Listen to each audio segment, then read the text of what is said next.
RCR, la red que comunica y une al Perú.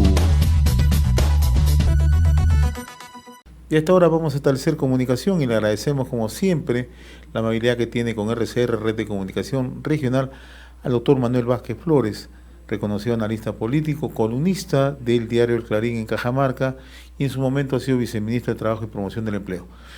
Doctor Vázquez, qué gusto saludarlo, muy amable por atender esta comunicación con enlace regional RCR para todo el país. ¿Cómo está José? Gracias por la comunicación y bueno, saludar a todos los peruanos. ¿Cómo analiza ya la conformación del gabinete que encabeza Walter Martos, que hasta hace poco era ministro de Defensa, además es cajamarquino, ¿no?, de nacimiento, pero sí, está en medio de una crisis, asume esta función, ¿no? ¿Cómo analiza usted esta nueva recomposición, por favor? Bueno, con preocupación, ¿no? Con una preocupación que creo que los peruanos tenemos por una crisis política que ha generado la negación de la confianza del Congreso al gabinete del ex primer ministro Pedro Cateriano, pero que finalmente responde a lo que el presidente ha tenido en el momento, ¿no?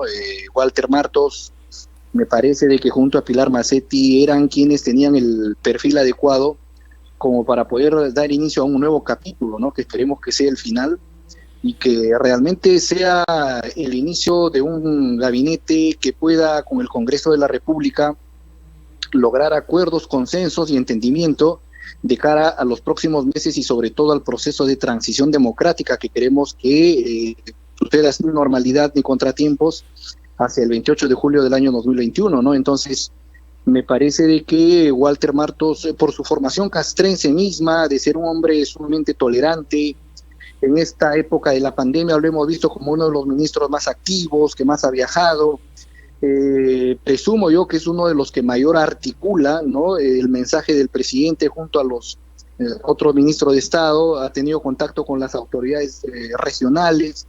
Entonces, espero yo de que Walter Martos finalmente le dé la estabilidad que hoy por hoy ha perdido el gobierno y sobre todo retome el control político, ¿no? Retome el control político y ese acuerdo con el Parlamento que por ahora estamos esperando que Walter Martos dé señales de qué es lo que tiene y cómo lo va a hacer, ¿no?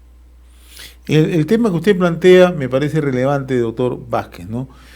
¿Qué es lo que va a plantearle al Congreso, ¿no? Porque el Congreso tenía varias exigencias, ¿no? Se argumentaba que una de las exigencias era la salida del ministro de Educación, ¿no?, del señor Martín Benavides. El presidente lo ha ratificado en sus funciones, ¿no?, y naturalmente con la anuencia del nuevo presidente del Consejo de Ministros, ¿no? En el tema económico, en un sector gravitante como es en energía y minas, hay un cambio, ¿no? Ya no se mantiene el exministro que duró solamente 19 días, Rafael Belaúnde Llosa. Ahora quien es ministro es Luis Miguel Inchaustegui, quien se ha desempeñado como viceministro en ese sector. En el sector trabajo, que lo conoce usted bastante, ahora el nuevo ministro es Javier Eduardo Palacios Gallegos, un funcionario de trayectoria, ¿no? Y sí, en el caso del Ministerio de la Mujer y Poblaciones Vulnerables, Gloria Montenegro, que era un alfil permanente del gobierno, ¿no? Hay algunos cambios, ¿no? Entonces, esta configuración, ¿qué puede marcar en el discurso que tenga que ofrecer o en las consideraciones que tenga que plantear el nuevo presidente del Consejo de Ministros y convencer al Congreso?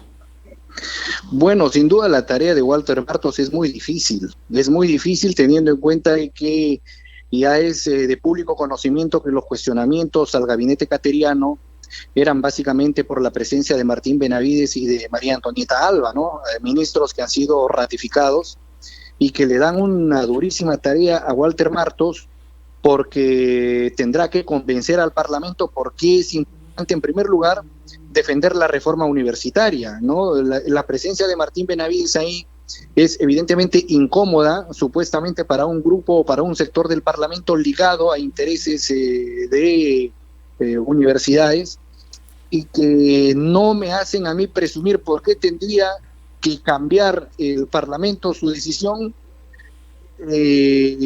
¿por qué tendría que cambiar el Parlamento su punto de vista inicial, ¿no? O sea, la verdad que me preocupa un poco. Escuchó usted al presidente, el llamado que ha hecho es a las colectividades políticas y nuevamente ha retomado el tema del Pacto Perú, ¿no? ¿Cómo entender esto, no? ¿Esto es simplemente es un discurso o es que ya se ve en la obligación el presidente de tender puentes reales? Es una necesidad hoy en día impostergable, no solamente para el presidente, sino para todo el país, ¿no? La capacidad de diálogo, la capacidad de articular políticamente con el Parlamento, con los grupos políticos, era una obligación, ¿no? Desde el inicio de la gestión del presidente Vizcarra.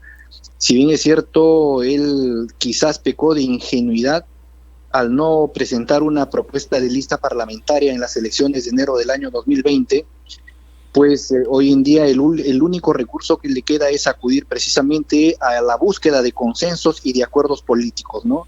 No tiene otra herramienta el presidente, lamentablemente, porque gobernar sin parlamento es muy delicado y es muy difícil. Y eso no lo entendió, lamentablemente, el presidente, confiando quizás en un mensaje de desprendimiento que no ha sido bien entendido por el resto de la sociedad política en el país, ¿no? Ahora, la convocatoria y la instalación urgente y la puesta en marcha del diálogo a través del Pacto Perú, me parece que sería una de las herramientas que él tendría para buscar, en todo caso, también la confianza del gabinete en los próximos 30 días, conforme así lo manda la Constitución, ¿no? Ahora, el otro escenario es el Congreso, naturalmente, ¿no? Porque en el Congreso sí conversábamos hace unos momentos sobre el tema educativo, ¿no? Del sector de educación, pero el otro tema es el tema económico. En el caso de la propuesta que llevó hace unos días Pedro Cateriano, está enfocado justamente en la reactivación económica, en impulsar justamente esta reactivación teniendo como pilares inversión pública, inversión privada, y allí él consideraba que el principal motor de la inversión privada, y los peruanos lo sabemos de años, que es la minería. Entonces, ¿cómo establecer un nexo que permita justamente que el Congreso no entienda esta dinámica que se necesita para salvar al país de esta crisis económica? Mire, yo creo que un papel fundamental van a jugar los gobiernos regionales.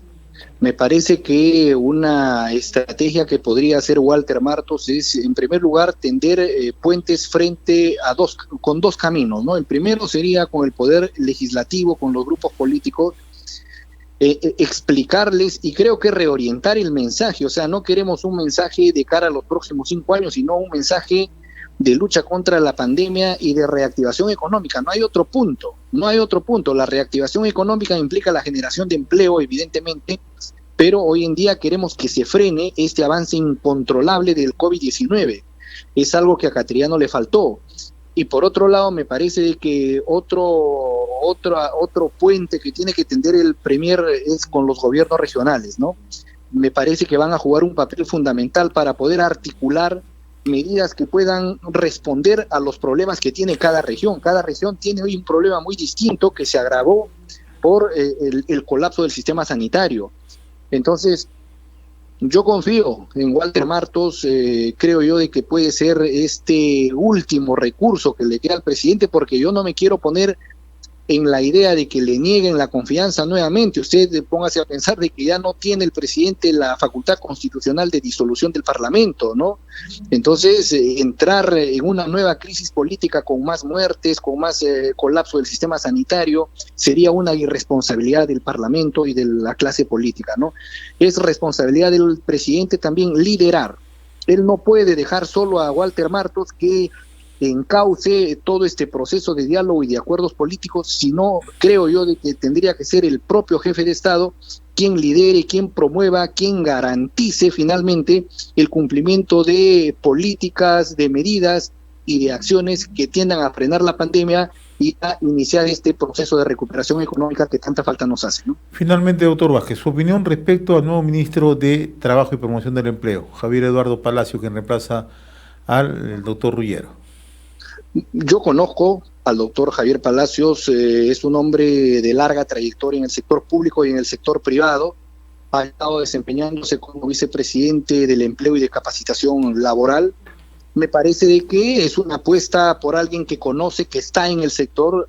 Hoy en día creo que fue un error llevar a Martín Ruggiero, a pesar de ser un joven profesional con grandes cualidades, pero la crisis nos obliga a tener, me parece yo, el perfil de quienes conocen hoy por dentro la realidad de un sector que también forma parte fundamental en la lucha contra el COVID-19, y Javier Palacios representa el funcionario que, con su larga trayectoria y con la presencia actual, ¿no?, como viceministro, me parece que puede garantizar de que se continúe y que se logre finalmente implementar todas las medidas laborales y económicas también, porque va ligado esto al sector trabajo de cara a los próximos meses, ¿no? Y en este tema de transición me parece fundamental que alguien que conozca continúe la tarea y le dé estabilidad a un ministerio que hoy por hoy tiene gran problema con el diálogo social, que espero que se reactive en los próximos días, ¿no?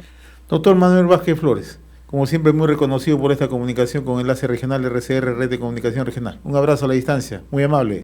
RCR, la red que comunica y une al Perú.